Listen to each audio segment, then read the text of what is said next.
Então, gente, sou Paulo Lima, sou professor de Sociologia da Escola Estadual João Tiburcio,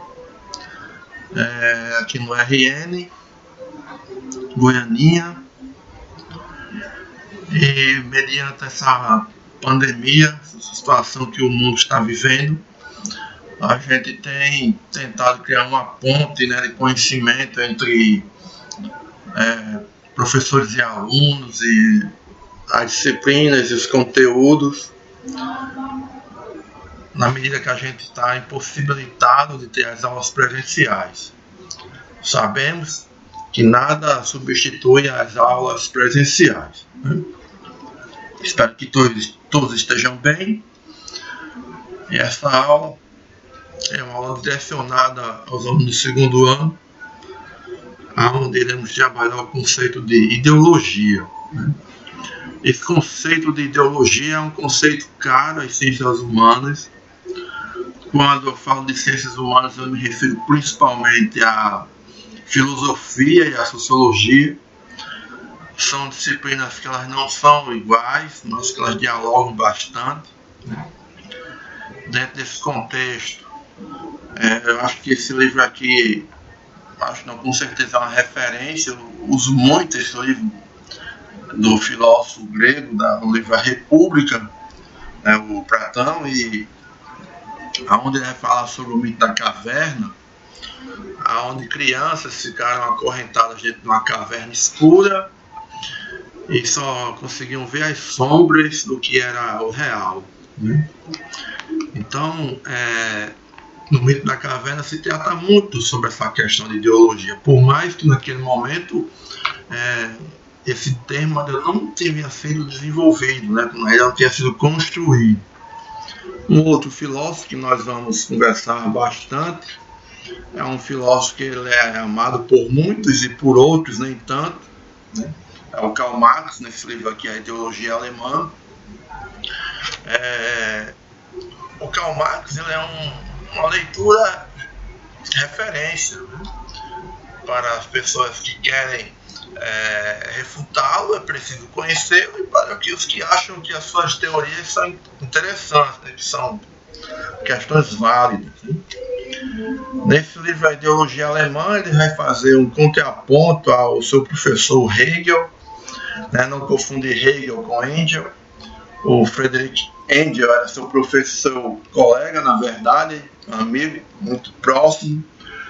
Os dois escreveram diversas obras, inclusive essa que aqui está na minha mão, nessa versão aqui da Martin Claret, a editora, uma versão que não é tão cara, e você consegue ter o conteúdo, né, de forma impressa.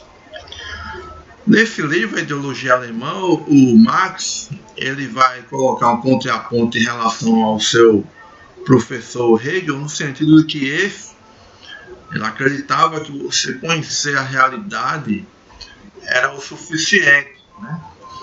Para o Marx, não. Ele vai dizer que os filósofos se deteram em conhecer a realidade de diversas formas e maneiras, mas o que importa é transformá-la, é mudar essa realidade, né? Na medida que o Marx ele vai dizer que a classe dominante ela vai construir o mundo das ideias, vai construir a ideologia ao seu bel prazer, né? Por quê? Porque se existe uma classe dominante e se essa classe dominante é ela que constrói o mundo das ideias, então é lógico que essas ideias vão favorecer esse grupo que está no poder, né? Para a conservação do que ele chama do status quo, ou seja, da manutenção de uma realidade. Um sociólogo francês que me remete a essa ideia de manutenção da realidade, nesse termo da ideologia, ele não trabalha necessariamente com esse termo da ideologia, mas o Pierre Bourdieu ele vai escrever alguns livros, como O Poder Simbólico e um outro chamado A Distinção. Nesses dois livros, principalmente na Distinção, ele vai dizer que toda a construção cultural de uma época é apenas para um determinado grupo, ou seja, a ideia da arte, né, a ideia da educação, a ideia do teatro, a ideia do cinema, faz parte apenas de um grupo privilegiado, né? E isso é uma verdade. Por quê? Porque a ideia da arte, do conhecimento, de determinados tipos de música, existe um código, né? Ou seja, existem símbolos. E para você entender esses códigos, para você entender esses símbolos, você precisa ter um conhecimento prévio, né? E a gente sabe que os grupos populares, por questões históricas, políticas e sociais, não têm acesso a determinadas situações, a determinadas ferramentas, né? Já vista tecnologia de ponta, né? A gente, diga-se de passar as aulas remotas, né? Nem todo aluno tem um computador, celular, sistema iOS, Android, internet em casa, os dados móveis, né?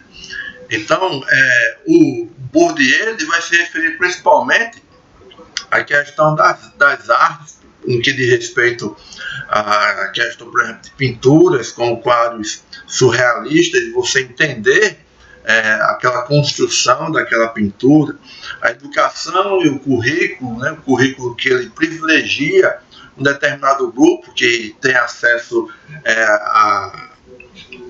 aos livros em sua casa, tem acesso ao cinema, à arte, né? Então tudo isso vai criar um tipo de um capital cultural para esse grupo, né? Então esse capital cultural também está associado com o capital social, que são as relações que esse indivíduo tem, né? O capital econômico, né? Então esse arcabouço ele vai construir o mundo das ideias de um determinado grupo. E esse mundo das ideias está extremamente relacionado com as instituições jurídicas, políticas, econômicas, educacionais e familiares, né?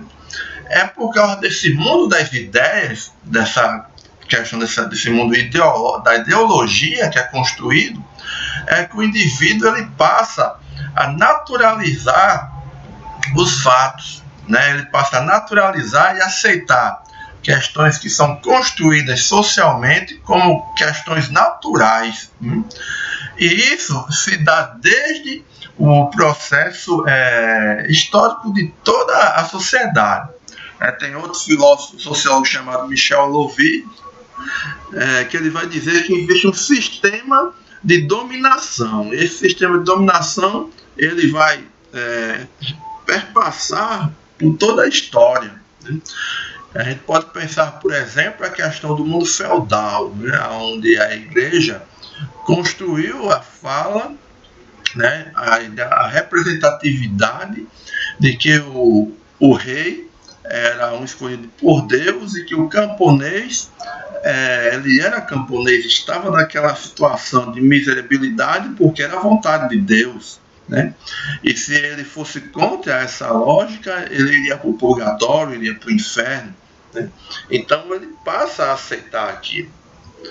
É através dessa ideologia, desse discurso que é construído, que o indivíduo ele vai aceitar determinadas situações, né, em certa medida, de humilhação, né, vai aceitar determinados tipos de piadas, vai aceitar determinados tipos de pagamento, né, de salários que seria muito abaixo do que ele deveria ganhar, e ele ainda vai achar que o seu chefe, que o seu patrão, que a pessoa com qual o seu empregador está correto, né? Porque essa ideologia vai trabalhar a favor da classe dominante, né? Enfim, então a gente vai passar os slides para a gente continuar trabalhando esse tema para que a gente tenha minimamente a ideia do que seria a ideologia. A ideologia é um mundo, uma construção social que vai ser pautado dentro das estruturas, dentro das instituições, fazendo com que o indivíduo ele não perceba e não aceite outras possibilidades, porque o que é mostrado, o que é dito para ele, é apenas um tipo de modus operandi, né? A gente também pode pontuar aqui, por exemplo, a indústria cultural e a cultura de massa, né? A escola de Frankfurt, com o sociólogo Theodor Adorno, entre outros, vai trabalhar essa noção de que em um dado momento você tem a cultura do mundo erudito, né, uma cultura da aristocracia, e você tinha a cultura popular. Logo depois vai surgir, em um determinado espaço-tempo, a ideia da cultura de massa. Essa cultura de massa ela vai ser apropriada pela indústria cultural. De que maneira? Então, a grande indústria do mundo do capital financeiro vai pegar determinadas situações e difundir para as massas, sem se importar com a ideia da homogeneidade. Mas essa cultura de massa ela deve chegar a todos, né? Um determinado tipo de produção, seja uma produção musical, um determinado tipo de música que todos possam consumir, por isso que é a indústria cultural. Isso vai servir para o mercado, porque todos vão comprar esse tipo de discurso, de música, e não apenas no que diz respeito à música, mas também no que diz respeito à ideia de roupas, né, de produtos de maquiagem, e isso vai estabelecer padrões, né? Quando você fala sobre a questão de gosto, por exemplo, gosto, há quem diga que gosto não se discute, né?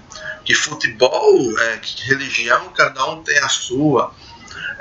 Não se discute no sentido de você criar uma polêmica desnecessária, mas na sociologia você vai problematizar isso e entender que a ideologia vai padronizar determinadas situações, como por exemplo a ideia de um corpo perfeito. O que seria a ideia de um corpo perfeito? Seria, por exemplo, a mulher esbelta e as outras lógicas de mulher, como uma mulher mais forte, uma mulher mais gorda, fica deixada à margem, né? Então a ideia de belo, a ideia de feio, também vai ser construído isso, né?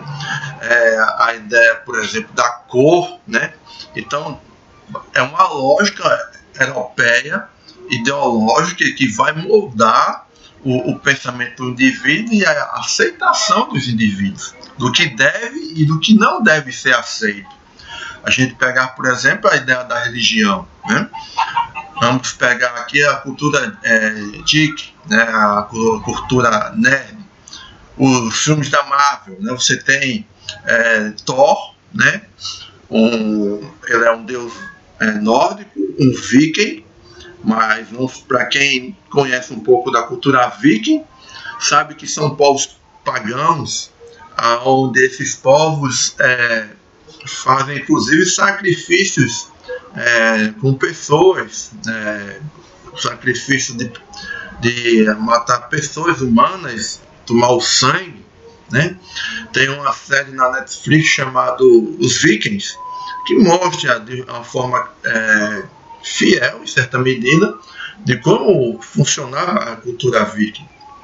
E no mundo da ideologia, da cultura de massa, da indústria cultural, e pelo processo sócio-histórico de branqueamento, o Thor é extremamente aceito, né? Onde você vê, por exemplo, grupos, um grupo cristão, né, não fazendo juízo de valor, mas tentando explicar um pouco melhor para vocês, compram os bonecos do Thor, né, e colocam na sua casa, com um enfeite. Nada contra, só para a gente pensar, problematizar. Mas a gente pergunta, será que o indivíduo ele sabe quem é Thor, qual é a história dos vikings? E qual seria a relação dos vikings com o cristianismo? Onde o céu dos vikings é a Valhalla, onde as pessoas passariam a eternidade bebendo e guerreando e se prostituindo. Isso para eles é a ideia de noção, a ideia de felicidade e de paraíso. Então não dialoga com o cristianismo. Todavia, se você pegar outros dois deuses, outros dois heróis, mas do mundo afro, como Oxum e Ogum, certamente um cristão ortodoxo não iria comprar, né? Porque foi construído um processo ideológico de que o que é da cultura afro, da religião afro, é algo pecaminoso, é algo que não se deve ter contato, é algo maligno, é algo do mal. Então a gente tem esse exemplo para que você consiga perceber um pouco melhor como é construído o mundo das ideias, né, das ideologias, como é construído o mundo das realidades, né? Tem um filósofo também chamado Code, que ele vai dizer que a ideologia é como uma máscara que vai encobrir o conhecimento, retardando a realidade, não deixando que o real apareça. O André Pessoa vai dizer que a ideologia não busca a verdade, e sim o poder, né? Através das diversas instituições o qual a gente citou, né? Então, o mundo da ideologia está no mundo das representatividades, do mundo simbólico, né, do mundo das ideias, que traz determinadas correntes de pensamento, né? Então, vamos aqui visualizar os slides, passar aqui os slides para a gente pensar um pouco sobre determinadas definições. No livro que a gente adotou na Escola Estadual Montebus, que é Sociologia para Jovens do século XXI, nesse livro, o conceito de ideologia é trazido em 4 partes, né? No capítulo 7, na página 88, a partir. Esse slide que eu trouxe aqui para vocês é da parte 2. Por quê? Porque eu acredito que essas definições, mediante a minha fala, o suficiente para agora, para esta aula, né? Na medida que a gente não está tendo aula presencial, mas eu estou fazendo um apanhado dos outros slides e trazendo as definições para vocês aqui nessa parte do slide. Então, antes de mais nada, é uma definição bastante ampla. Ideologia é um conjunto lógico, sistemático. Essa palavra sistemático significa organizado e coerente de representações, ideias e valores. Representações é isso, é a construção de ideias e valores, normas, regras, a forma de você se comportar, que indicam e prescrevem os membros da sociedade, o que devem pensar e como devem pensar, o que devem valorizar e como devem valorizar, o que devem sentir e como devem sentir, o que devem fazer e como devem fazer, né? Então, essa ideia, né, de que o que você faz, o que você pensa, o que você gosta, algo inato, ou seja, você nasceu com isso ou foi apenas escolhas suas, isso é falácia, né? As nossas escolhas, elas estão pautadas nas construções sociais, nas referências que você teve ao longo da sua vida, né? A ideia do que é certo, do que é errado e do que foi dito e repetido para você por diversas e diversas vezes, né? Continuando, né? A ideologia é, portanto, um corpo explicativo de representações e práticas, normas, regras e preceitos, ideias de caráter prescritivo, normativo e regulador, segundo a filósofa Marlene Schiavone. O que é ideologia? O primeiro conceito de ideologia foi por Destur de Tres, filósofo francês que escreveu em 1801 o livro Elementos da Ideologia. Segundo esse filósofo, a ideologia seria o estudo científico das ideias, e as ideias seriam o resultado da interação do indivíduo com o seu meio ambiente. Então, essa foi a primeira vez que o conceito ideologia foi colocado por um pensador, por um filósofo, né, em 1801. Eu trouxe o livro A República, né, do filósofo da Grécia Antiga, que traz a questão do mito da caverna. Naquele momento, o termo ideologia ainda não tinha sido construído, mas a ideia, o pensamento extremamente que vai além do seu tempo. É por isso que esses filósofos, esses pensadores, eles são estudados até hoje, porque o pensamento deles é além do tempo deles. Né? Eles não pensaram apenas naquele momento que estão, naquele momento social, aquela conjuntura, mas pensaram além do seu tempo. Então, o Platão estava pensando no seu tempo no livro A República, onde ele traz esse discurso, essa fala sobre o mito da caverna. Enfim. E o que é a ideologia para o 3?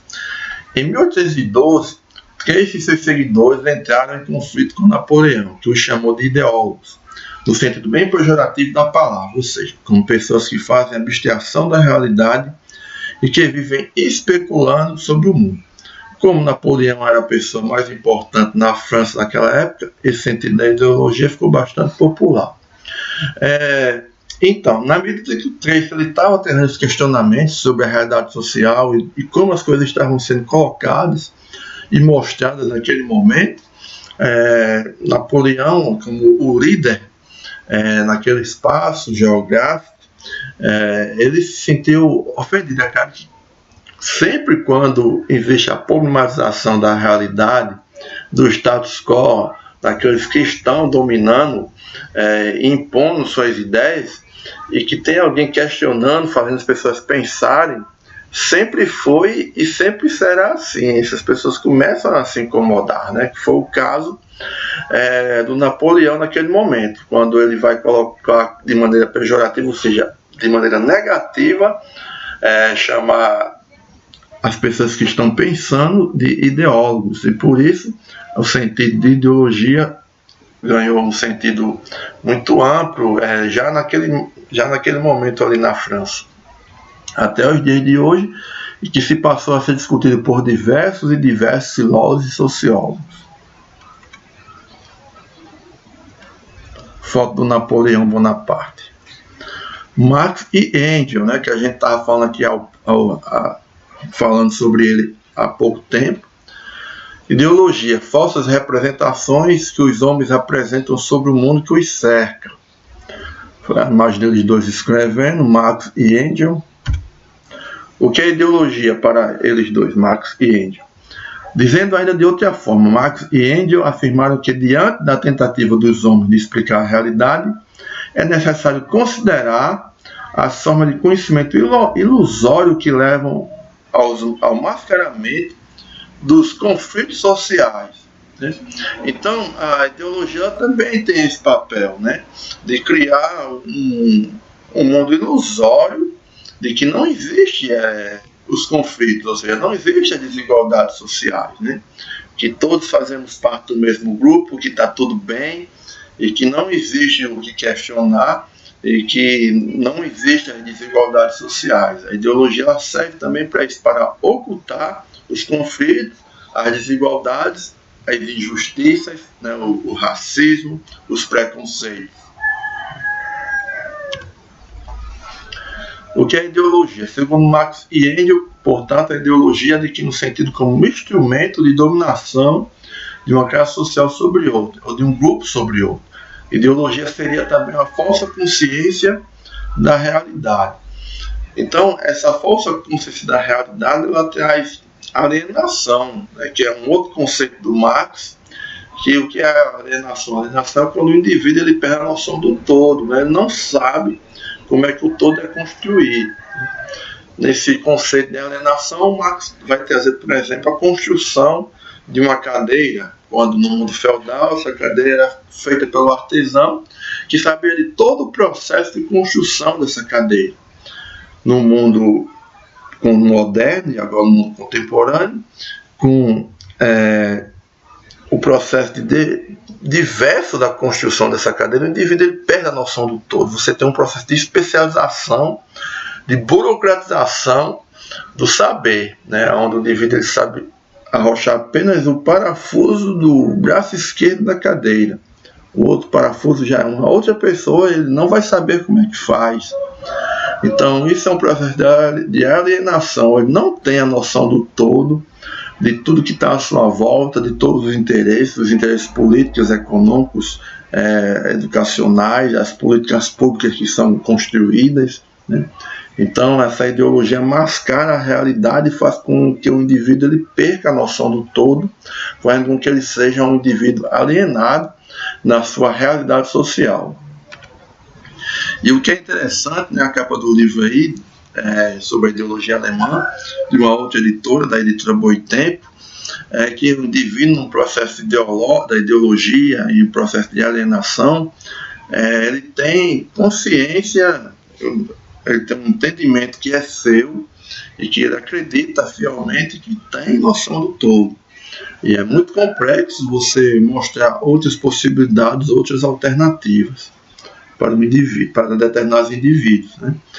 Por que é complexo? Porque ele passou, digamos que 20, 30 anos vendo de uma forma, né? Exemplo, você fica dizendo para o indivíduo que existe, exemplo, que existe o céu, né? Não estou dizendo que não existe, é só um exemplo. Aí não tem vida após a morte, não tem isso de céu. Então o indivíduo ele não vai aceitar. Eu estou trazendo um exemplo que em certa medida parece ser muito extremo, mas as outras situações, né? Dizer que o indivíduo é explorado, que existe um processo de mais-valia, né? Que existe um racismo, né? Se ele passou o tempo todo dizendo que não existe racismo, que alguém passou o tempo todo dizendo isso para ele, ele não vai conseguir perceber, né? Ele não vai conseguir aceitar, né? Então para ele as relações são igualitárias, né? Entende? Então o que é ideologia? O revolucionário russo Lenin dá outro sentido para o termo ideologia. Segundo ele, ideologia era qualquer concepção da realidade social política vinculada aos interesses das classes sociais, ou seja, cada classe social teria sua própria ideologia. Às vezes se fala sobre ideologia disso, ideologia daquilo, mas na medida que você é contra uma ideologia, você está querendo colocar uma outra ideologia no lugar, né? Então, será que está correto você tirar uma e colocar uma outra, né? Tá, você poderia perguntar, professor, mas qual seria a solução?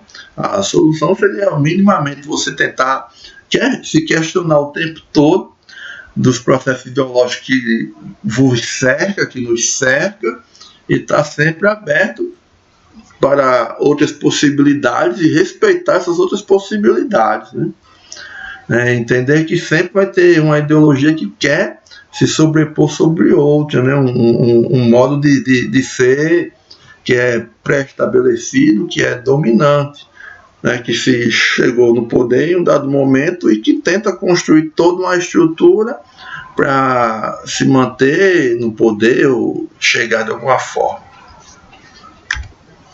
Foto do Lenin. O que é ideologia? Antônio Gramsci é um cientista político italiano. Ele vai dizer que as ideologias organizam as massas, formam o terreno sobre o qual os homens se movimentam, adquirem consciência de sua posição, lutam, etc. Então, quando o indivíduo, né, ele entende um determinado mundo ideológico, ele vai se organizar e lutar por aquilo, né, que ele acredita. O conceito de ideologia para o Antônio Gramsci significa também uma concepção de mundo, manifestando-se implicitamente na arte, no direito, na atividade econômica, em todas as manifestações da vida. E de acordo com o pensador italiano, tal conceito tem por função conservar a unidade de toda a sociedade e dos grupos. Então, eu falei um pouco sobre isso, trazendo Pierre Bourdieu, que é o sociólogo francês, em seu livro A Distinção, o Poder Simbólico. Então você tem toda uma estrutura montada na arte, no direito, né, na economia, na política, para preservar uma concepção de mundo, né, e manter essa concepção de mundo, né. O indivíduo, ou seja, as massas, né, os grupos populares, não têm acesso a determinados tipos de arte, né, não têm acesso ao direito, aos seus direitos de fato, né, ou se precisam de um advogado, muitos não têm condição de pagar, ou muitas às vezes não têm acesso a um defensor público, porque é escasso e as demandas são muitas, né? Então você tem toda uma estrutura política e econômica para conservar a unidade de um determinado grupo, né? Por exemplo, a questão da educação, né? Você tem um currículo, que esse currículo ele é igualitário, só que você tem um mundo diverso e plural, né? Você tem pessoas que moram na zona urbana e tem pessoas que moram na zona rural. Então, digamos que as pessoas da zona rural não têm acesso a determinado tipo de arte, né, determinado tipo de cultura erudita, mas quando for no dia da prova, né, de um Enem, de um concurso, as provas vão ser iguais para todo mundo e se subentende, se pressupõe que todos tiveram acesso prévio àquele conhecimento e que estão todos preparados para fazer a mesma prova. Só que, na real, a gente sabe que não é assim que funciona. Então, o mundo da ideologia ela vai construir os muros para manter cada um no seu lugar. Então, as pessoas, né, que tiverem acesso à arte, ao direito, ao cinema, à cultura, vão estar bem mais preparados do que outros grupos, né, do que o grupo A, B, C, D, enfim, né? Isso cria uma conservação, uma unidade de um único grupo sempre se estabelecendo. Então, o que vai se fazer? Você vai construir políticas públicas para tentar criar a ponte para que outros grupos cheguem, mas aí vai se discutir por esse grupo que já está no poder que aquela ponte não dá certo. Aí vai trazer os motivos, né, do grupo construir. Esses motivos vão estar amparados, vão estar argumentados dentro da arte, da educação, do direito, né, tentando fragilizar a política que foi construída através de luta, né, de movimentos, enfim. Mahayana vai dizer que a ideologia seria um conjunto de concepções, ideias e teorias que orientam os indivíduos para estabilizar, legitimar ou reproduzir a ordem das relações sociais dos homens. Ou seja, todas aquelas ideias, concepções ou teorias que têm um caráter de conservação da realidade social, né, o que a gente vem comentando, e o Mahayana ele vem reafirmar isso. Ideologia e utopia, ao livro do Karl Mahayana. Utopia seria o contrário, ou seja, ideias, concepções ou teorias que aspiram à construção de outra realidade social que ainda não existe, né? Então, o Eduardo Galeano também fala sobre a ideia de utopia. É um texto interessante sobre o que se pergunta a ele o que é a utopia. Diz que caminha 10 passos, a utopia se distancia 20 passos.